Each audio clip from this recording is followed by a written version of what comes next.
Hello ladies and gents, this is Michael Burhan for a rather British review. Oh yeah, I forgot you guys are here.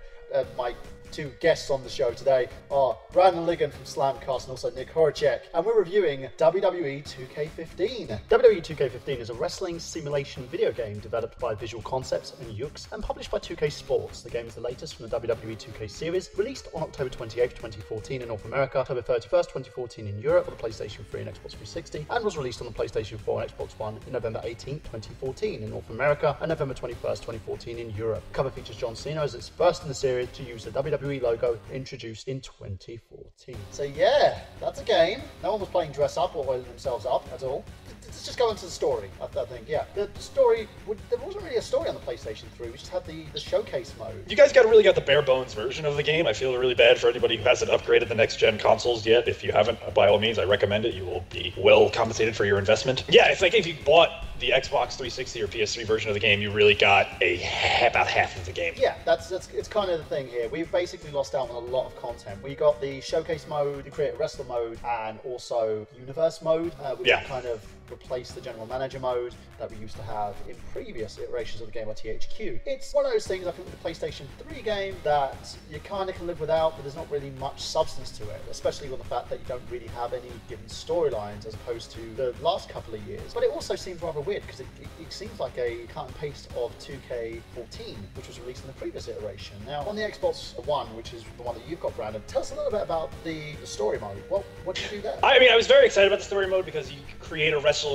and you break them up through the ranks through NXT and try and get them onto the main roster. While that sounds great in theory, that's about the extent of the funness. I mean, the training match, you're basically yelled at by Bill DeMott the entire time until a generic rival or one of your friends' created wrestler, if you turn that feature on, which is a cool feature, by the way, the ability to import people from your friends' list's created wrestler into your own career mode so you interact with each other. That's a cool feature. But beyond that, the cool features really stop. I found career mode to be incredibly repetitive, very generic. I mean, it's only for so long when I keep winning matches, Vicky Guerrero telling me, your push is coming, your push is coming. Because literally, that's basically it. You work a couple pay-per-views a year. If you're lucky, you maybe get one or two feature angles, so to speak, and they're really kind of generic. The career mode really kind of lost me. What lost me, because believe me, I was gung-ho into this until the repetition started. And even when this gave me a storyline, I felt the storyline was kind of like something you would see on WWE programming. Where career mode eventually lost me, though, is when The Rock and Stone Cold Steve Austin came back on a random SmackDown to compete in a tag team match with me and my tag team partner of my choosing, which I think was Santino Marella, because reasons. And apparently in this game, it doesn't consider that these two are very old, and Austin has a broken freaking neck. So, and it's a random SmackDown. Yeah, it's random. But no, wait. My problems with it don't end there, because again, like any true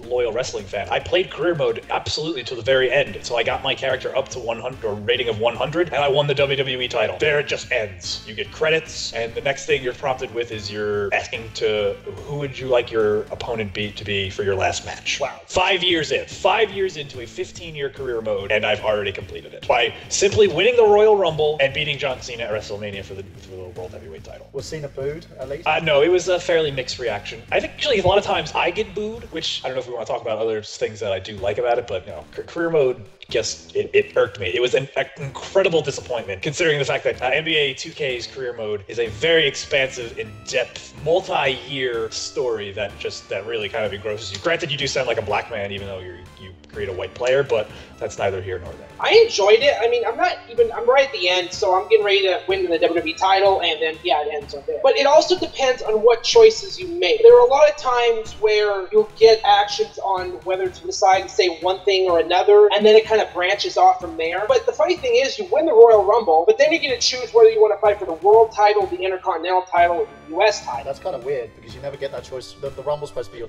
main event. Yeah, exactly. That never happens in actual professional wrestling. It always irked me in any game when they did that. So let's go to kind of the gameplay then. What did you guys think in terms of the game style? To me, it felt like the old THQ games. There wasn't anything kind of unique about this. You could call moves, the buttons seemed simplistic, and in terms of anything, you could kind of button mash your way to victory on the PlayStation 3 version. What about you, Brian? No, the gameplay I'm sure is standard on both versions of the console. I took a year off from WWE 13 right after THQ went out of business, just because I feel that 2K needed at least a year, full year with the title to really get their legs under them, to really deliver their full promising title that really delivers to their full promise. So I don't really know what they did last year and how they changed it, but this year it was a little complicated to get used to at first. And they didn't really change anything about it because it's still essentially the same fighting mechanic that it's always been from the THQ days. But I think they just really streamlined it and made it, I guess, more fluid to where if you, a friend,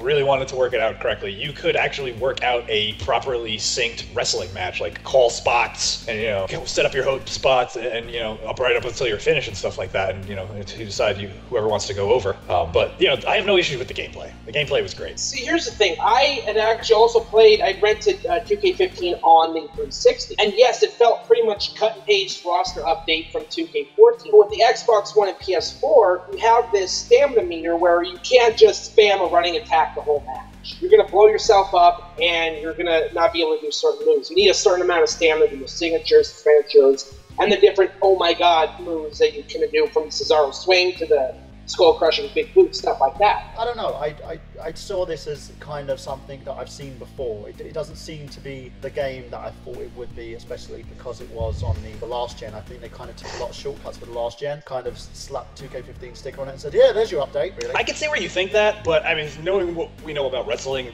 and how as much time as I played for it, I felt that though at times I was actually working in a wrestling match. And the thing with a stamina bar too, I felt like I had to manage my stamina. So by the end, while I wasn't going for my finisher, I wasn't blowed up. But like I said, it's been pretty standard. It hasn't really deviated much from the grapple for A, pick a different move with the analog stick, B runs.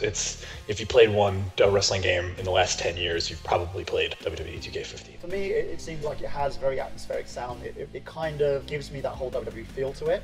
But I just feel actually, it does more than that, because, you know, when you watch WWE product on TV, you lose a lot in the microphones. They don't have the microphones that close. I felt that you got a lot more sense of sound. Like when John Cena comes out, you can hear John Cena talk. When John Cena comes out on TV, you maybe can understand when he talks, but you can't hear him over everybody yelling and his theme music and all that stuff. And this, when John Cena comes out, you can hear with his like little 2 bits that he says, time to go to work, and then he runs right down to the ring. The presentation of this game is where they make their money. All of my negatives get kind of washed away by this one glaring positive, because the presentation of this game, especially coming on the next gen perspective, flawless. It really feels like you could almost be watching something you would see on TV as opposed to actually playing a video game.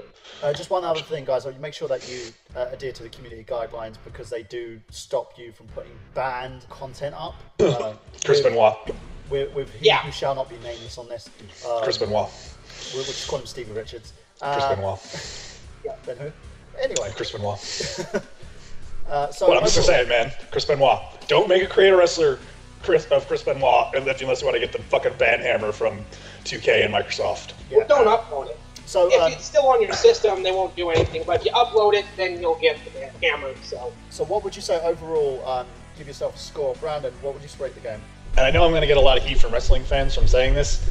4 out of 10. I think it did not deliver on as much promise as visually impressive as the entrances were, and as fluid as some of the gameplay really seems. The fact that they were unable to deliver a entertaining and enthralling career mode, and they nuked one of their biggest features in past games, the creator wrestler, I gotta give it a 4 out of 10. I'll give it a 6, just because I'm still enjoying the game, and there's a lot to learn. It just seems a lot more in depth with as far as the actual gameplay mechanics. But with the lack of creator wrestler options, the lack of a decent career mode, I mean, we're getting more of the 2K showcase stories, but that's going to be DLC. And there you go, guys. I'm giving it a 5 out of 10 for this game. Overall, it's a good attempt by 2K to produce something that seems unique in terms of WWE product, but I think despite the atmosphere of the game and the awesome ambient sounds and the kind of the realism that they had in place, the game itself doesn't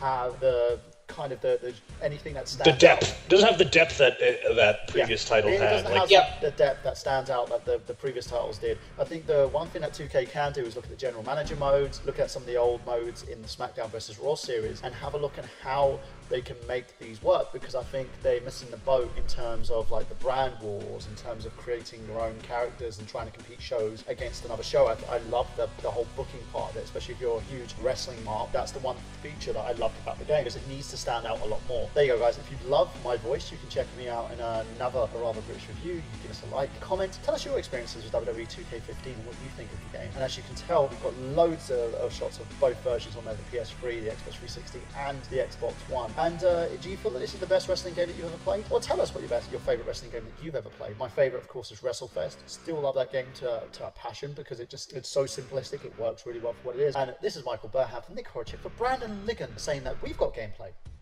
Have you?